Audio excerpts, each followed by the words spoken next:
মানুষ সেক্স করতো, সেক্স অর্থাৎ যৌবনের খিদা মেটাতো। রাত্রে আমাদের দেশের মানুষ তার স্ত্রীকে নিয়ে রাত্রের বেলা যৌবনের তৃপ্তি করে রাতে স্ত্রীর সঙ্গে।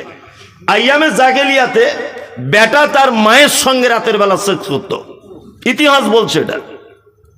আর ভাই তার বোনের সঙ্গে রাতের বেলা রাত্রি যাপন করত, ভাইপো তার ফুপুর সঙ্গে রাত্রি যাপন করত, এর নাম আইয়ামে জাগেলিয়া। মানুষ মারা গেলে মানুষকে দাফন করার আগে তার মাথাটাকে কেটে নেওয়া হতো, কেটে নিয়ে তার মাথার ভিতরের মগজ বার করে এই মাথার এই জায়গাটাকে বানাতো একটা মদ পান করার পাত্র। মরা মানুষের মাথার খুলিতে তারা মদ পান করত। ব্যভিচার তাদের কাছে ছিল বৈধ, সুদ তাদের কাছে ছিল বৈধ। এহেন এক কঠিন পরিস্থিতিতে আমাদের নবী মুহাম্মদ সাল্লাল্লাহু আলাইহি ওয়াসাল্লাম নবুয়তি পাওয়ার পূর্বে একটা সংগঠন করেছিলেন। সেই সংগঠনটার নাম হচ্ছে হিলফুল ফুজুর, যুবকদেরকে নিয়ে। এই সংগঠন এর মাধ্যমে সমাজকে সংস্কার করার চেষ্টা করেছিলেন মুহাম্মদ সাল্লাল্লাহু আলাইহি ওয়াসাল্লাম, এবং একটা লং টাইম ধরে এই সংগঠন তিনি পরিচালনা করেছিলেন তখনকার আইয়ামে জাহেলিয়াতের কিছু যুবকদেরকে নিয়ে। কিন্তু এই সংগঠনের উপকার তেমন কিছু হয়নি। হয়েছে? হয়নি। সমাজ পরিবর্তন করা গেছে? যায়নি। মুহাম্মদ সাল্লাল্লাহু আলাইহি ওয়াসাল্লাম দেখছেন এইভাবে সমাজ সংস্কার হবে না, তিনি চলে গেলেন জাবালে নূরে। হাজী সাহেবরা জানেন জাবালে নূর একটি পাহাড়ের নাম। ওই পাহাড়ে যদি নিচে থেকে উপরে হেঁটে হেঁটে যদি ওঠা হয় টাইম লাগবে একটা জওয়ান লোকের 1.5 থেকে 2 ঘন্টা। এই 1.5 থেকে 2 ঘন্টা শুধু পাহাড়টার উপরে উঠতে টাইম লাগবে। একটা গুহা আছে, তার নাম হচ্ছে গারে হীরা। এই গারে হীরার ভিতরে আল্লাহ নবী সাল্লাল্লাহু আলাইহি ওয়াসাল্লাম আল্লাহর ধ্যানে মগ্ন থাকতেন, তখন নবী হননি। একদা জিবরিল এসেছেন। জিবরিল আসার পরে নবীজিকে চেপে ধরলেন, ধরার পরে বলছেন ইকরা, আপনি পড়ুন। তখন আল্লাহ রাসূল সাল্লাল্লাহু আলাইহি ওয়াসাল্লাম বলছেন আমি তো পড়তে জানি না। দ্বিতীয়বার আবার বুকের সঙ্গে চেপে ধরা হলো, ইকরা, আপনি পড়ুন। বলছে আমি পড়তে জানি না। তৃতীয়বার আবার চেপে ধরা হলো, বলা হচ্ছে ইকরা, আপনি পড়ুন। আল্লাহ নবী সাল্লাল্লাহু আলাইহি ওয়াসাল্লাম তখন পড়লেন ইকরা বিইসমি রাব্বিকাল্লাযী খলাক খলাকাল ইনসানা মিন আলাক ইকরা ওয়া রাব্বুকাল আকরাম আল্লাযী আল্লামা বিল কলম আল্লামাল ইনসান মা লাম ইয়ালাম। আল্লাহ তাআলা নবীকে বলছেন মুহাম্মদ, সর্বপ্রথম যদি আপনি সমাজকে সংস্কার করতে চান, এই অসভ্য জাতিকে যদি আপনি আলোর দিকে যদি নিয়ে আসতে চান, ইকরা, আপনাকে পড়তে হবে। যেমন তেমন করে পড়লে হবে না, পড়তে হবে কি বিইসমি রাব্বিকাল্লাযী খলাক, ওই প্রভুর নামে আপনাকে পড়তে হবে যে প্রভু আপনাকে সৃষ্টি করেছে। অর্থাৎ প্রভুর জ্ঞান, ওহির জ্ঞান, স্রষ্টার দেওয়া জ্ঞান আপনাকে অর্জন করতে হবে। তাছাড়া আপনি জীবনে কোনোদিন সমাজ সংস্কার করতে পারবেন না। সারা ভারতবর্ষের মাটিতে school, college, university, academy, mission, যত শিক্ষার ব্যবস্থা আছে, কোন শিক্ষার ব্যবস্থাকে দিয়ে সমাজ সংস্কার করা সম্ভব নয়। একটি মাত্র শিক্ষা দিয়ে সমাজ সংস্কার করা সম্ভব, তার নাম আল কোরআন। এই পর্যন্ত এই জায়গাটা জেনে যান। আবার একটা অন্য লাইনে যাচ্ছি। আদম আলাইহিস সালাম, তিনি হচ্ছেন পৃথিবীর প্রথম মানুষ, তাই তো? আর আমাদের নবী মুহাম্মদ সাল্লাল্লাহু আলাইহি ওয়াসাল্লাম পৃথিবীর নবীদের সিরিয়ালের শেষ। তাহলে শেষ নবী ওহি হচ্ছে আপনি পড়ুন, তাই তো? আর প্রথম নবী আদম আলাইহিস সালাম।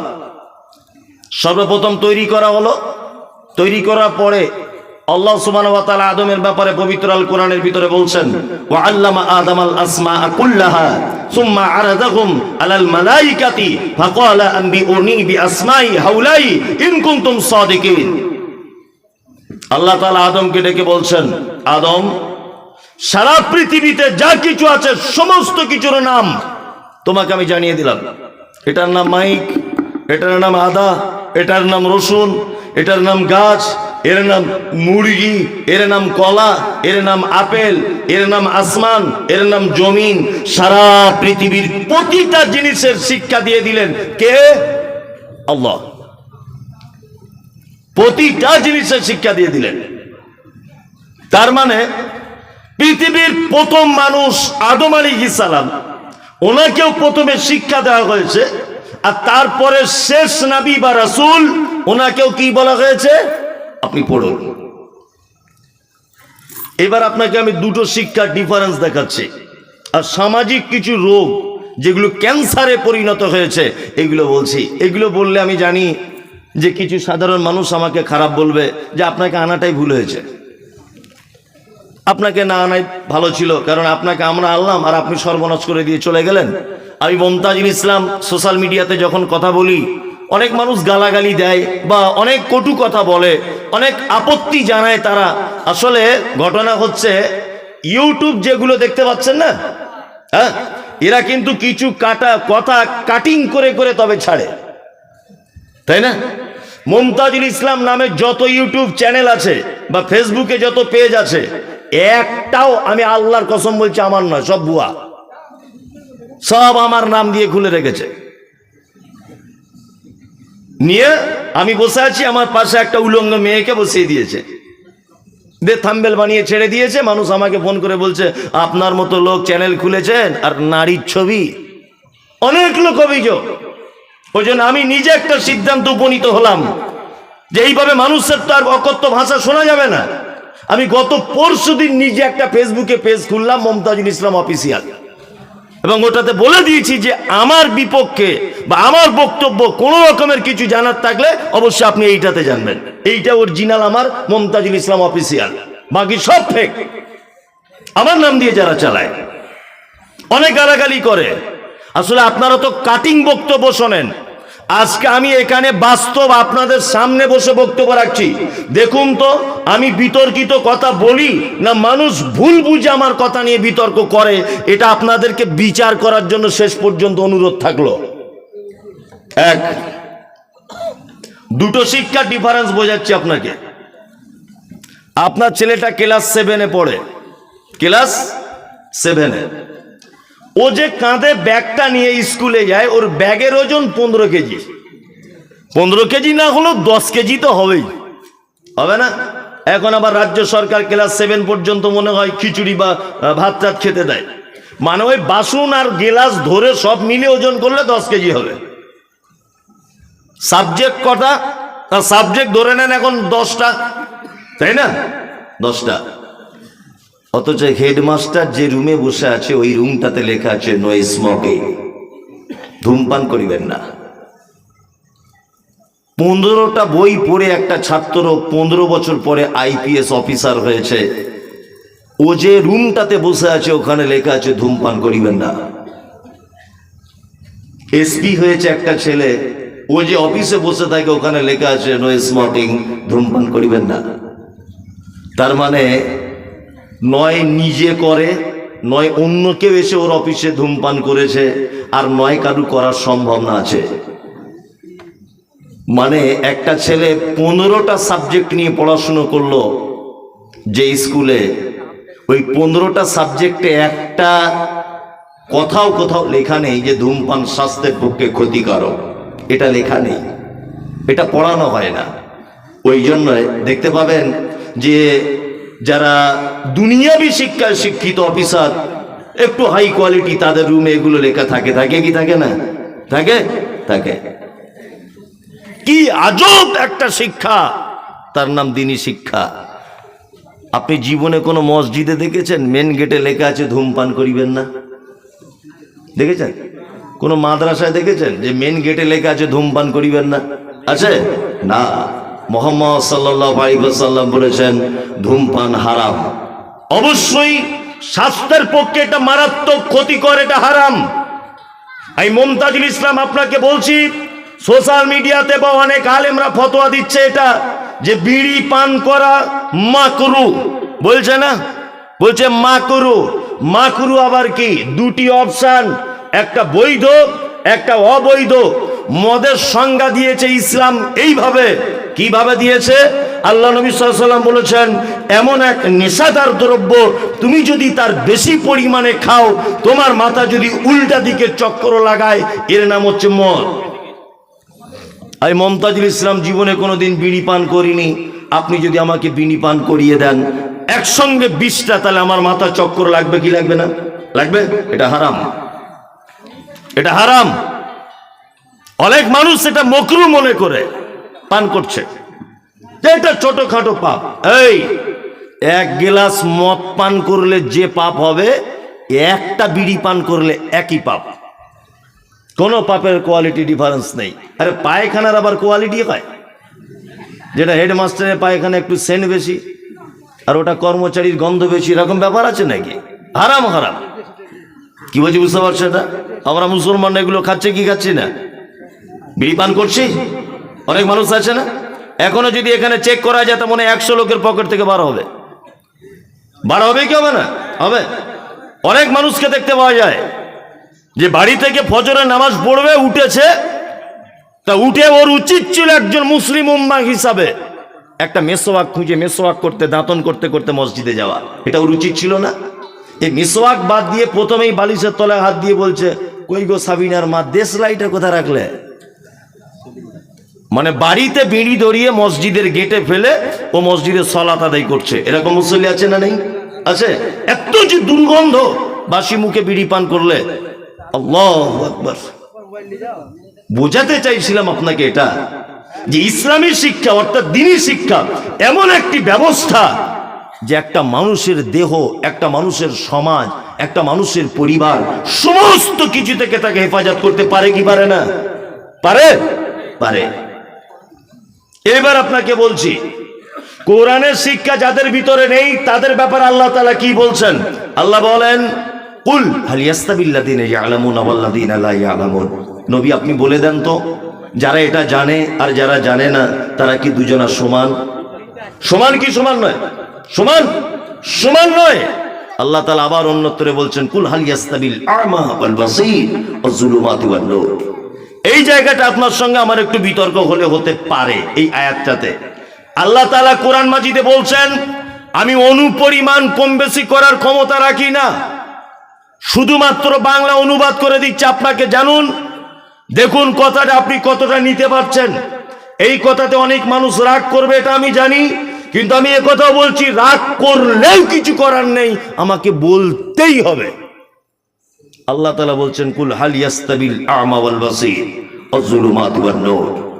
যারা কোরআন মাজিদ জানে এরা চোখওয়ালা লোকের মতো, যারা কোরআন মাজিদ জানে না এরা অন্ধ লোকের মতো। এইবার আপনাকে একটা কথা বলছি, সারা পশ্চিম বাংলাতে 8,500-এর বেশি মাদ্রাসা আছে, এই বেনাদহর মতো। যদি বলছেন আপনি রিপোর্ট পেলেন কি করে, আমি ডাক্তার জাকির নায়েকের একটা বই থেকে পড়ে আপনাকে বলছি, 2013 সমীক্ষা অনুযায়ী 8,513টা মাদ্রাসা আছে গোটা পশ্চিম বাংলাতে, বেশি কম হলে হতে পারে।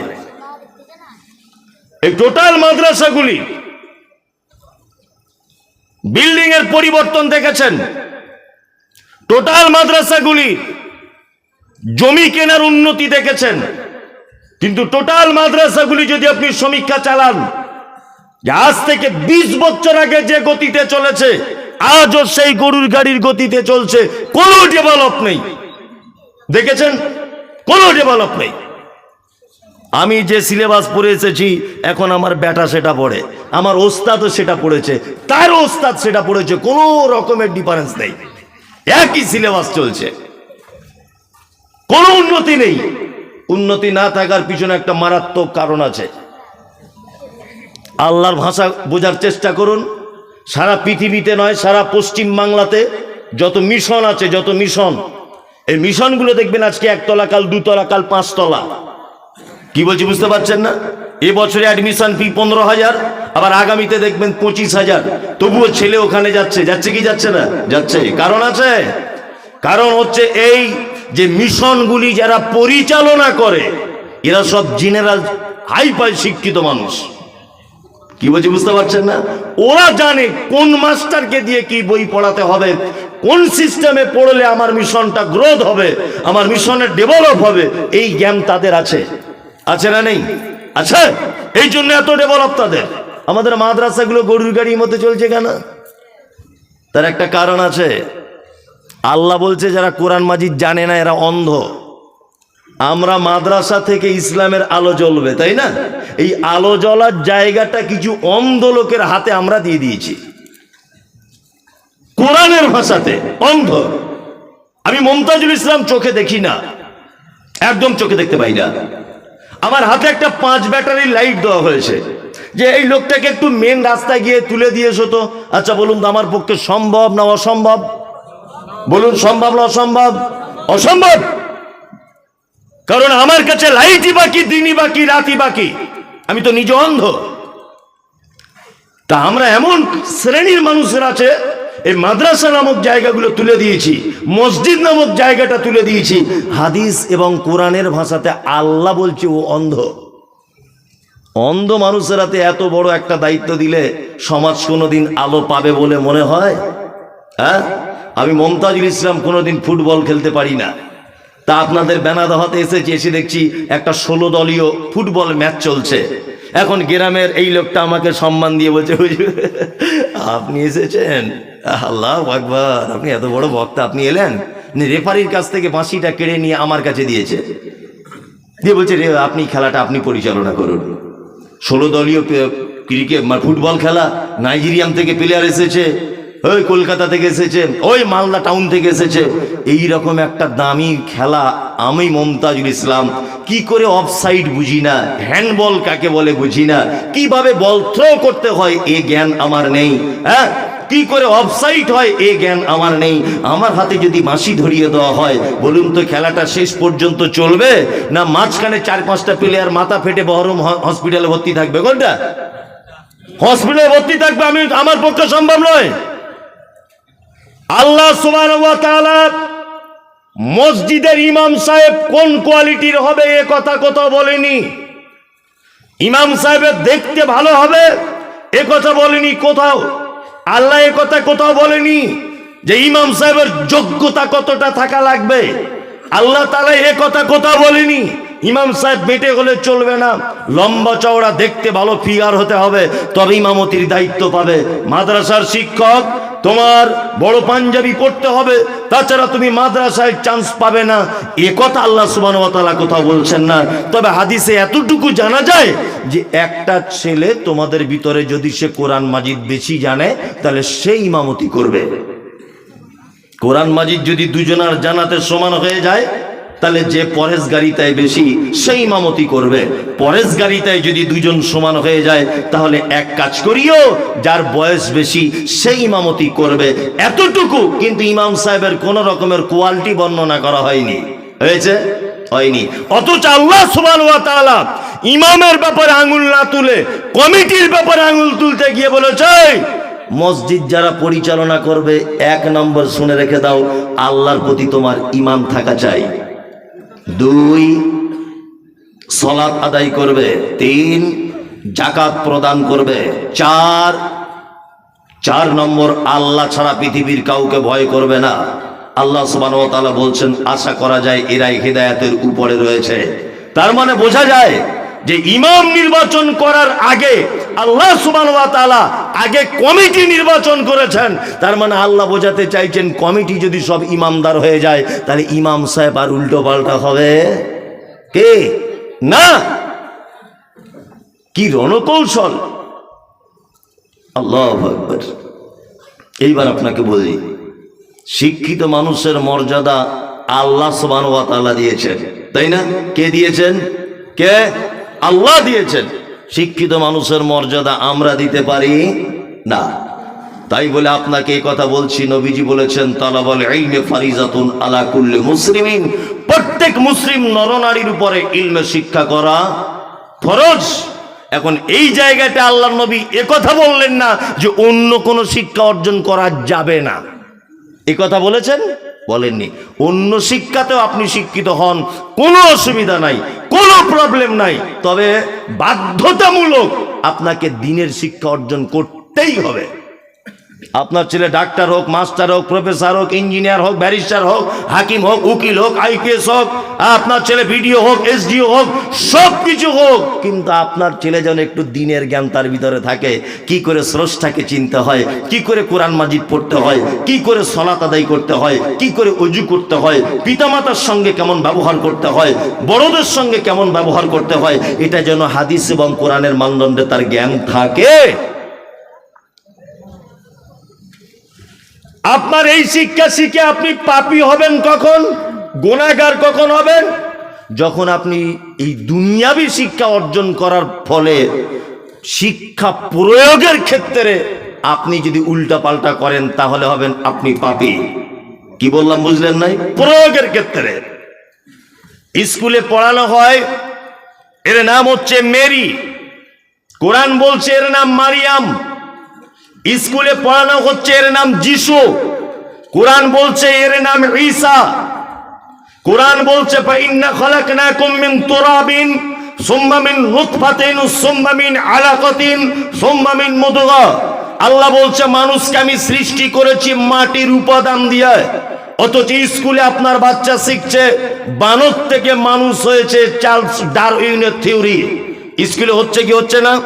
আপনার ছেলে এই শিক্ষায় শিক্ষিত হোক, এতে আমার আপত্তি নেই, তবে আপনার ছেলে যেন কখনোই এই কথার উপরে ঈমান রেখে এই কথা যেন বাস্তবে রূপ দেওয়ার যদি চেষ্টা করে, তাহলে এই শিক্ষায় শিক্ষিত হওয়া হারাম, চলবে না।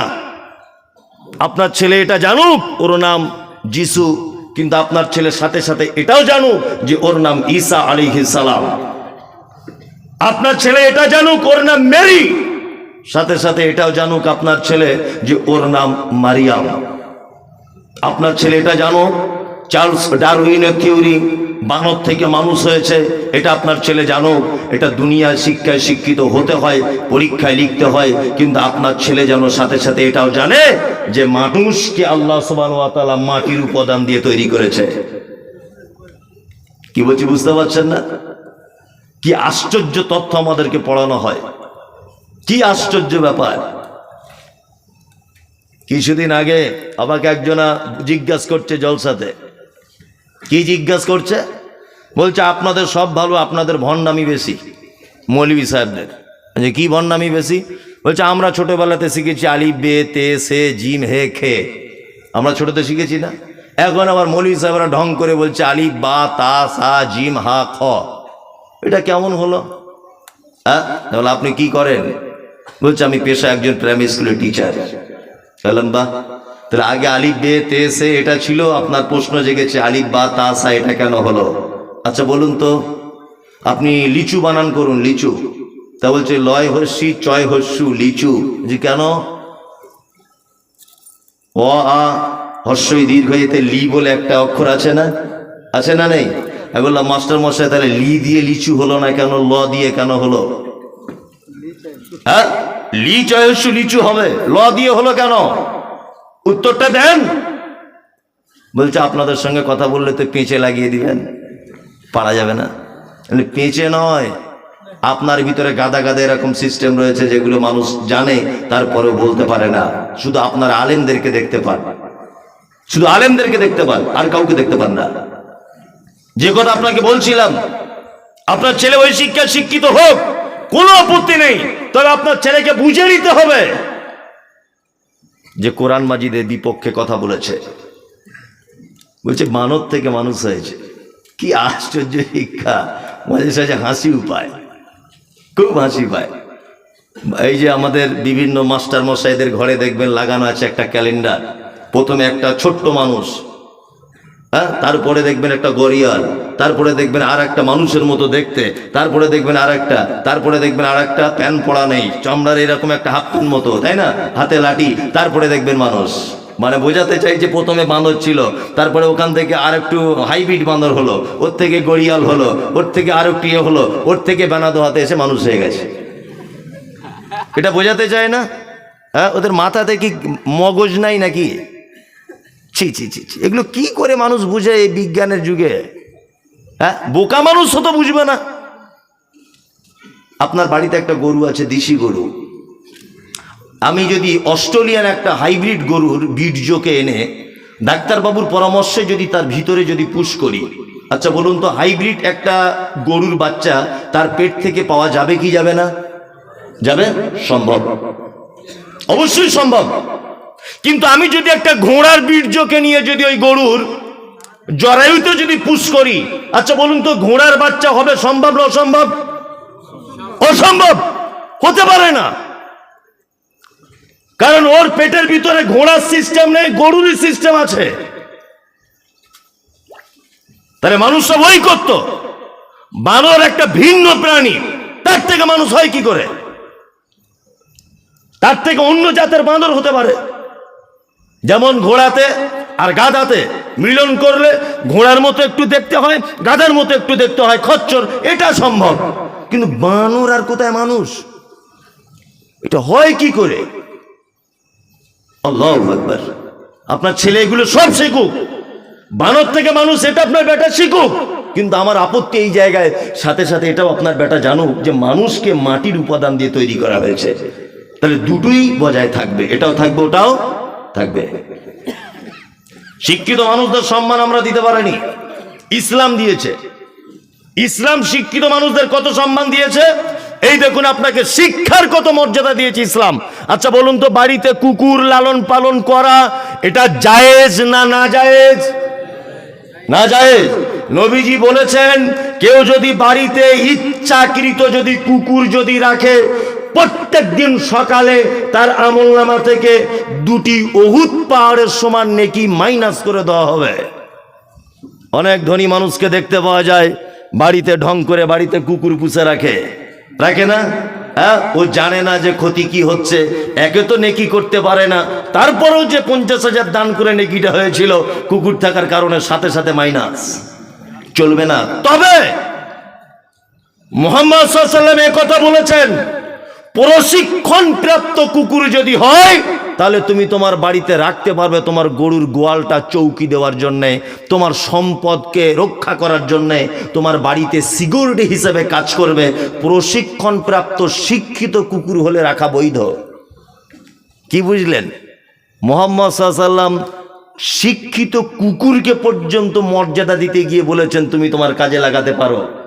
মানুষ তো দূরের কথা, কুকুরও যদি শিক্ষিত হয়, এটা আমার মালিকের মুরগি আর এটা পাশের বাড়ির মুরগি, এই জ্ঞানটা যখন তার থেকে যাবে, তুমি বাড়িতে রাখতে পারো, প্রয়োজনে প্রয়োজনে রাখতে পারো। তার মানে বোঝা যায় শিক্ষিত মানুষের মূল্য শুধু আমরা দিতে পারিনি, মুহাম্মদ সাল্লাল্লাহু আলাইহি ওয়াসাল্লাম কুকুরকে পর্যন্ত দিয়েছেন যে যদি প্রশিক্ষণ প্রাপ্ত হয় তাকে তুমি প্রয়োজনের খাতিরে বাড়িতে রাখতে পারো। আমরা শিক্ষিত মানুষদের দিতে পেরেছি মর্যাদা? দিতে পেরেছি বলুন? দিতে পারিনি। অনেক সময় অনেক অভিযোগ, স্লোগান সোশ্যাল মিডিয়াতে দেখতে পাওয়া যায়, যায় না? কি দেখতে পাওয়া যায়? এই সরকার, মমতা ব্যানার্জি সরকার কলকাতা নেতাজি ইন্ডোর স্টেডিয়ামে ডেকে ওই ইমাম সাহেবদের 10-12 বছর পরে 500 টাকা বাড়িয়েছে, এ দাবি মানছি না, মানবো না, এ টাকা নিচ্ছি না, নেবো না, অমুক তমুক, এটা ওটা করি কি করি না? অনেক সময় রাস্তাঘাটে অবরোধ করি না আমরা? সরকারের ভুল হয়ে গেলে বা কোনো নেতা মন্ত্রী ধর্মীয় ব্যাপারে আঘাত করলে আমরা তার বলিষ্ঠ কণ্ঠে বক্তব্য দিয়ে প্রতিবাদ জানাই কি জানাই না? জানাই। কেন জানাবেন? কেন কেন জানাবেন? আপনি তো শিক্ষিত মানুষকে মর্যাদা দেননি। আমি মমতাজুল ইসলাম MBBS ডক্টর, ধরে নেন আমি উচ্চ একজন শিক্ষিত মানুষ, আর এই যে লোকটা না, ইনি হচ্ছেন উচ্চ শিক্ষিত লোক, MBBS ডক্টর, বিশাল ডিগ্রি লোকটার। ভাই আমার খুব ভালো, যাই হোক, এখানে এসে এত সুন্দর ব্যবহার দেখলাম মানুষের, মানে মেহমানদারিতে এসব ভাইদের, আমি খুব মুগ্ধ আজকে, সত্যি খুবই খুবই ভালো লেগেছে। তাই ভাই খুব শিক্ষিত মানুষ, ভাই এই গ্রামে বাড়ি বেনাদোয়াতে, আর আমার নাম মমতাজুল ইসলাম, আমি রিক্সা চালাই, আমি লেখাপড়া খুব একটা বেশি জানি না। আগে টোটো চালাতাম, এখন টোটোয় ভাড়া কম, ব্যাটারি খারাপ হয়ে যাচ্ছে, ওই জন্য আবার রিক্সা কিনেছি, নিয়ে রিক্সা চালাই। না আমরা দুজনা গ্রামে দুদিন পরে ভোট পঞ্চায়েতের, দুজনা ভোটে দাঁড়িয়েছি। আমি তৃণমূল থেকে দাঁড়িয়েছি, ও দাঁড়িয়েছে সিপিএম থেকে বা নির্দল থেকে। আমি কি করি, রিক্সা চালাই, অশিক্ষিত গণ্ডমূর্খ, বুঝলেন না? আর উনি শিক্ষিত মানুষ, উনি দাঁড়িয়েছেন নির্দলে, আমি দাঁড়িয়েছি তৃণমূলে, ধরে নেন, বোঝানোর জন্য বলছি। আচ্ছা বলুন তো, যে রেজাল্ট আউট হবে জিতবে কে? কথা বলুন, সম্ভব না বেশি কার? হ্যাঁ রাইট, ঠিক বলেছো, ভয় না করে রানিং পার্টি জিতবে, জিতবে না? তার মানে আমরা, আপনারা আমাকে প্রধানের কাজ পর্যন্ত অর্থাৎ বিডিও পর্যন্ত বা অঞ্চল পর্যন্ত পৌঁছিয়ে দিয়েছেন একজন অশিক্ষিত গণ্ডমূর্খ লোককে ভোট দিয়ে। কি বলছি বুঝতে পারছেন না? অথচ একটা শিক্ষিত মানুষ, জ্ঞানী মানুষ, তাকে কেউ ভোট দিলেন না। তাহলে এই লোকটা যখন এমপি ভোট হচ্ছে, এমএলএ ভোট হচ্ছে, একটা চোর ভোটে দাঁড়িয়েছে, আপনি জানেন এলাকার 1 নম্বরের খুনি, কিন্তু রানিং পার্টিতে দাঁড়িয়েছে বলে ভোট দিয়ে দিলেন। অথচ একজন মাস্টার মশাই দাঁড়িয়েছে, ভদ্র মানুষ দাঁড়িয়েছে, নির্দলের প্রার্থী, একজনও ভোট দিলেন না। আপনি চোরকে পাঠিয়েছেন পার্লামেন্টে, ওর থেকে ভালো কিছু আশা করতে পারেন? পারেন বলুন? পারেন না। কোথাও শিক্ষিত মানুষদের মর্যাদা নেই। এই জন্য আজকে সমাজে এই অরাজকতা। শিক্ষিত মানুষদের সম্মান দিতে শিখুন।